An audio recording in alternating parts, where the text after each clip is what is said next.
Wakayama মানেই আসলে পাহাড়ের সৌন্দর্য। আনমনে হয়ে গেলাম। এনিয়া এর ক্যারাবিয়ান ব্লু নামের মিউজিকটা আমি শুনতেছিলাম। আগেটা ছিল সাদা লাইট হাউস, এটা হলো লাল লাইট হাউস। এখন ফেরি থামানোর সাথে সাথেই আমরা ওখান থেকে আমাদের রওনা শুরু করব। আজকে শনিবার, এখন আছি ওয়াকায়ামা স্টেশনে, যাব খাজুরাবাসী। আপাতত ফেরির জন্য অপেক্ষা করতেছি। ফেরি চলে আসছে, ফার্স্ট টাইম জাপানে ফেরিতে উঠবো। ওই যে জাপানের পতাকা দেয়া ব্রিজটা অনেক সুন্দর। এই ব্রিজ থেকে আমরা রওনা দিচ্ছি তোকুশিমার উদ্দেশ্যে। এখনো পর্যন্ত সুন্দর ভিউ পাওয়া যাচ্ছে না, শুধুমাত্র এখানে সব ফ্যাক্টরি গুলোর ভিউ পাওয়া যাচ্ছে আর সমুদ্রের কিছুটা। আসলে প্রচন্ড গরম পড়ছে। এই গরমের মধ্যে আমি হয়তো খুব একটা ভিডিও করব না, জাস্ট কয়েকটা ভিউ দেখানোর চেষ্টা করতেছি আর কি। এখানে একটা লাইট হাউস আছে, দূরে দেখা যাইতেছে, খুব সুন্দর।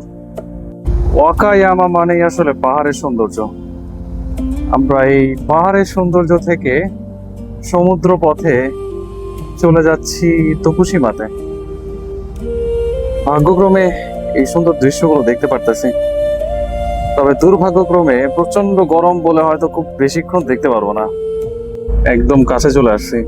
আগেটা ছিল সাদা লাইট হাউস, এটা হলো লাল লাইট হাউস। যে ভালো লাগতেছে দেখতে।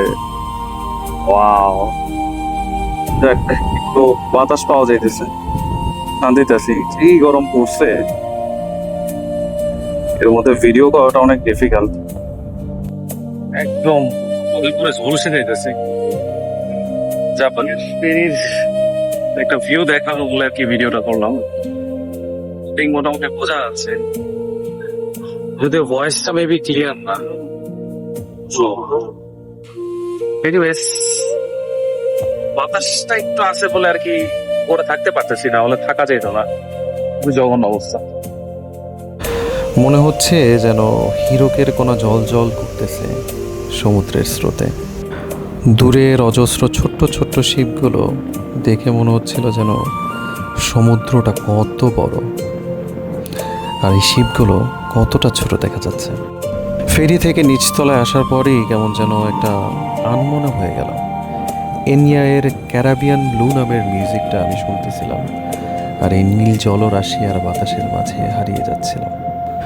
লাইফ অফ পাই মুভিতে একটা মাংসাশী দ্বীপ ছিল, দূর একটা ছোট্ট দ্বীপ দেখা যাচ্ছে।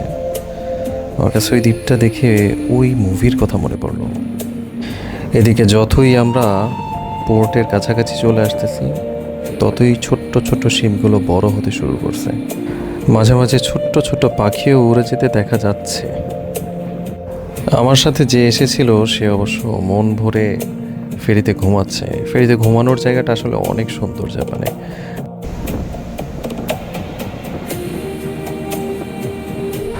তোকুশিমাতে প্রায় চলেই আসছি বলা চলে। প্রায় 1.5 ঘন্টা পর finally Tokushima. Welcome to Tokushima port. কিছুক্ষণ পরই আসলে ফেরি ল্যান্ড করবে। তো প্রথমেই যেই ভিউটা দেখতেছি, এটা যদিও আগেরটার মতো সেম লাগছে, বাট আমার কাছে একটু এক্সেপশনাল সুন্দর লাগতেছে। এখন ফেরি থামানোর সাথে সাথেই আমরা ওখান থেকে আমাদের রওনা শুরু করব কাজুরাবাসীতে।